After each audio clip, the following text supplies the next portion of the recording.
Hi guys, welcome back to our channel. ఫైనల్గా ఈరోజు నేను first time day in my life vlog try చేస్తున్నాను. So Bengaluru నుండి నేను మా ఆయన మా ఇంటికి వెళ్తున్నాం. జర్నీ మొత్తం మీకు చూపిస్తాను. నిజంగా చెప్పాలంటే విండో సీట్లో కూర్చొని ఇలా ట్రావెల్ చేయడం అంటే నాకు చాలా ఇష్టం. ముఖ్యంగా ఈ ఎర్లీ మార్నింగ్ వైబ్స్ అసలు ఎంత బాగుంటాయో. స్కై వ్యూ, సన్ రైజ్, చెట్లు ఎంత బ్యూటిఫుల్గా ఉందో కదా. ఇలా ట్రావెల్ చేస్తూ బయట వ్యూస్ చూస్తుంటే అసలు టైం ఎలా అయిపోతుందో కూడా తెలీదు. ఇప్పుడు మేము ఆర్మూర్ వైపు వెళ్తున్నాం. సో ఈ ఆర్మూర్ సైడ్ మొత్తం చాలా బాగుంటుంది. చుట్టూ కొండలు, మధ్య మధ్యలో చెట్లు. ముఖ్యంగా మార్నింగ్ టైంలో వ్యూస్ చూస్తే ఇంకా బ్యూటిఫుల్గా అనిపిస్తుంది. ఇంకా నెక్స్ట్ మా స్టాప్ వచ్చేస్తుంది అని చెప్పేసి నా హస్బెండ్ లగేజ్ తీస్తున్నాడు. ఇంకా ఫైనల్గా మా స్టాప్ వచ్చేసింది. ఇప్పుడు లగేజ్ తీసుకొని బస్ నుండి దిగుతున్నాం. ఇక్కడ బయట నేచర్ ఎంత బాగుందో చూడండి. ఇప్పుడు టైం మార్నింగ్ 6 అవుతుంది. చాలా ఫ్రెష్గా అనిపిస్తుంది చూస్తుంటే. బెంగళూరు హడావిడి నుండి ఇలా పీస్ఫుల్ ప్లేస్కి వస్తే మైండ్ మొత్తం రిలాక్స్ అయిపోతుంది. ఇంకా నేచర్ని ఎంజాయ్ చేస్తూ మా లగేజ్ తీసుకొని ఇంకా నెక్స్ట్ మా ఊరికి వెళ్ళడానికి ఇంకో బస్ ఎక్కేసాం. జర్నీ మొత్తం నేను వీడియోస్ తీస్తూనే ఉన్నా. ఎందుకంటే ప్రతి వ్యూ చాలా బ్యూటిఫుల్గా అనిపించింది. రోడ్స్ పక్కన చెట్లు, చిన్న చిన్న ఊర్లు, కొండలు, ట్రావెల్ మొత్తం చాలా ఎంజాయ్ చేసిన నేనైతే. ఇంకో విషయం ఏంటంటే బెంగళూరు నుండి ఇక్కడికి రాగానే క్లైమేట్ డిఫరెన్స్ చాలా ఎక్కువగా అనిపించింది.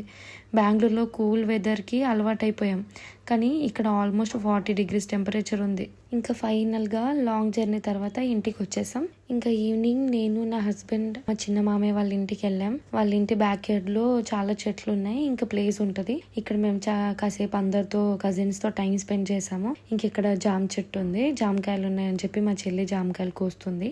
ఇంకా అందరం అలా తినేసి కాసేపు గేమ్స్ ఆడుకొని, క్రికెట్, ఇంకా అలా కాస్త కామెడీ చేసుకొని అలా టైం స్పెండ్ చేసాం. ఇది మా అమ్మమ్మ, తాతయ్య ఎంత బాగా కూర్చున్నారో కదా. ఈవినింగ్ టైంలో అలా బయట కూర్చొని కాస్త ఛాయ్ తాగి భలే అనిపిస్తుంది ఆ ఫీలింగ్. ఇలా చాలా రోజుల తర్వాత అలా అందరితో కలిసి టైం స్పెండ్ చేయడం చాలా మంచిగా అనిపించింది. లైఫ్ లో ఇలా చిన్న చిన్న మూమెంట్సే మనకి తర్వాత గుర్తుండిపోతాయి. చాలా మంచిగా అనిపిస్తుంది మళ్ళీ గుర్తు చేసుకున్నప్పుడు. ఇంకా ఆ తర్వాత అందరం బయటికి వెళ్దామని ప్లాన్ వేసుకున్నాం. ఇంకా కార్ తీసుకొని ఇంకా అలా ఊరు మొత్తం తిరుగుదామని వెళ్ళాం. ఇక్కడ చూడండి, మేము అందరం బ్యాండ్స్ వేసుకున్నాం. మా కిట్టుగాడు, ఈ పొట్టుడు, వీడు బ్యాండ్స్ ఇచ్చి అందరు వేసుకోవాలి ఖచ్చితంగా అని చెప్తే ఇంకా అలానే వేసుకొని ఉండాలంట. ఇంకా అలా మ్యూజిక్ పెట్టుకొని కాస్త మాటలు చెప్పుకుంటూ నవ్వుకుంటూ చాలా వైబ్ మంచిగా అనిపించింది. తర్వాత ఇంకెక్కడికి వెళ్ళాలో అర్థం కాక F3 దగ్గరికి వెళ్ళాం. అది కాస్త క్లోజ్ అయిపోయింది, దాన్ని నేమ్ చేంజ్ చేసేళ్ళు. మళ్ళీ ఎక్కడికి వెళ్ళాలో అర్థం కాక ఇంకా రిలయన్స్ డిజిటల్కి వెళ్ళి అక్కడ ఫోన్స్, ట్యాబ్స్ అన్నీ చూసుకుంటూ కూర్చున్నాం. ఇంకా అట్లా కొంచెం సేపు టైం పాస్ చేసినాం. ఇదిగో వీడు మా కిట్టుగాడు. వీడు చూడండి, ఇక్కడ ట్యాబ్ తీసుకొని వాడు ఆటలాడుతున్నాడు.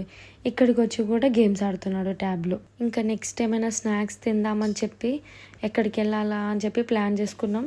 ఇంకా కొరుట్లలో వద్దులే, వేరే ఎక్కడికి వెళ్దాం, ఎక్కడ కూర్చోడానికి బాగాలేదని చెప్పి మెట్పల్లి వెళ్దామని చెప్పేసి మెట్పల్లి దగ్గరికి పోయినా. అక్కడ స్వీట్ అండ్ హాట్ బేకరీ బాగుంటుంది అని చెప్పేస్తే ఫ్రెండ్స్ ఎవరిని అడిగితే బాగుంటుంది అని చెప్పారు. ఇంకా అక్కడికి పోయినాం. బయట చూస్తానేమో చాలా బాగుంది, కానీ లోపలికి వెళ్ళిన తర్వాత మాకు అస్సలు నచ్చలే. ఇంకా వెంటనే రిటర్న్ అయిపోయినాం. మళ్ళీ కొరుట్లోకి వచ్చేసి బాంబే బేకరీకి వెళ్ళి అక్కడ శాండ్విచ్, షవర్మా, ఇంకా పిజ్జా ఆర్డర్ చేసుకొని తిన్నాం. మా కిట్టుగాడైతే షవర్మాని ఎంజాయ్ చేసుకుంటూ తింటున్నాడు. ఇంకా దాని తర్వాత తిన్నాక ఇంకా పక్కనే ట్రెండ్స్ ఉంటాయి. ఇంకా ట్రెండ్స్ కూడా వెళ్ళి కాస్త కలెక్షన్ చూద్దామని వెళ్ళాము. ఇంకా కలెక్షన్ అలా చూసి కిడ్స్ వేర్, ఇంకా మెన్స్ వేర్, ఉమెన్స్ వేర్ అలా చూసాము. నచ్చాయి, కానీ టైం లేదు షాపింగ్ చేద్దామంటే. ఇంకా తర్వాత ఇంటికి వెళ్ళిపోదామని చెప్పి రిటర్న్ వచ్చేసాం. కానీ ఇంటికి వచ్చిన తర్వాత కూడా వీళ్ళ ఆటలు మాత్రం ఇంకా అయిపోలే. మళ్ళీ క్రికెట్ ఆడడం స్టార్ట్ చేసిళ్ళు. దాని తర్వాత బ్యాడ్మింటన్, షటిల్ కూడా ఆడిళ్ళు. బ్యాడ్మింటన్ ఆడుతుంటే ఏమైంది, ఆ కాకపోయి దాని మీద పడింది, ఆ రూఫ్ మీద. మళ్ళీ మా ఆయనని ఎక్కిపిచ్చి మా కిట్టుగాడు ఆ కాక్ తీసుకొని మళ్ళీ ఆడడం స్టార్ట్ చేసేళ్ళు. ఇంకో మా కిట్టుగాడు, వీడు చూడండి ఎట్లా చెప్తున్నాడు.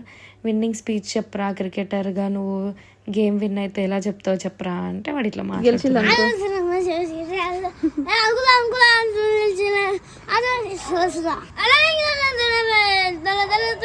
అట్లా కాదు, ఇంగ్లీష్ లో చెప్పే. ఇది ఖచ్చితంగా పెడతారా వీడియోలో క్లిప్? పెట్టుకోవచ్చు. ఇంకా అంతే మా mini day in my life small vlog. Hope you all enjoyed it. మీకు వీడియో నచ్చితే please do like, share and subscribe. మళ్ళీ నెక్స్ట్ వ్లాగ్లో కలుద్దాం. Bye guys, thank you for watching.